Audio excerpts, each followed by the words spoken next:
Наши руки не привыкли в интернете ставить лайки на советских мотоциклах, замусоленных фуфайках.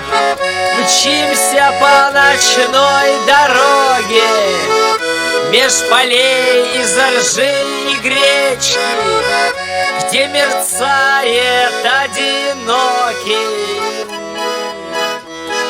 наш костер у чистой речки.